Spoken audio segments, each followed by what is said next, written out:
ఇవి మనకి 60% ఉన్నాయి. ఈ బెనారస్ కడీ జార్జెట్ మీకు ఐడియా ఉంది కదా, అందులో లావెండర్ స్పెషల్ రీల్ అన్నమాట. ఇది మనకి బుటా అయితే మనకి 1800 మీకు ఐడియా ఉంది. ఆల్ ఓవర్ అయితే 2160 రూపీస్.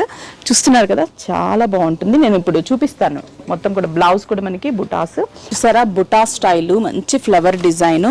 ఇది వచ్చేసి దగ్గరగా బుటాస్ అండ్ బ్లౌజ్ కూడా మనకి బుటా ఉంటుంది. ఈ ఆల్ ఓవర్ లో ఉన్న సారీస్ మాత్రం 2160. లావెండర్ ఇష్టపడే వాళ్ళకి మంచి డిజైన్స్ ఉన్నాయి. అండ్ బుటాస్ కూడా మ్యాంగో బుటాస్. లావెండర్ లో నేను కూడా ఒక పెద్ద ఫ్యాన్ లావెండర్ కలర్ కి. ప్రతిసారి నేను వేర్ చేసినప్పుడు లావెండర్ కలర్ ఉంటుంది. ఇది కూడా మంచి చాంద్ బాల్ డిజైన్ అంటాం కదా, సేమ్ ఆ డిజైన్. ఇది మ్యాంగో క్రీపర్ డిజైన్ లాగా ఆల్ ఓవర్. ఇది వచ్చేసి మనకి పళ్ళు కూడా గ్రాండ్ గా ఉంటుంది. ఇది డిజైన్ కూడా మనకి లోటస్ డిజైన్ లాగా చాలా బాగుంది. స్క్రీన్ షాట్ చేసి వాట్సాప్ చేస్తే కొరియర్ త్రూ కూడా పర్చేస్ చేసుకోవచ్చు.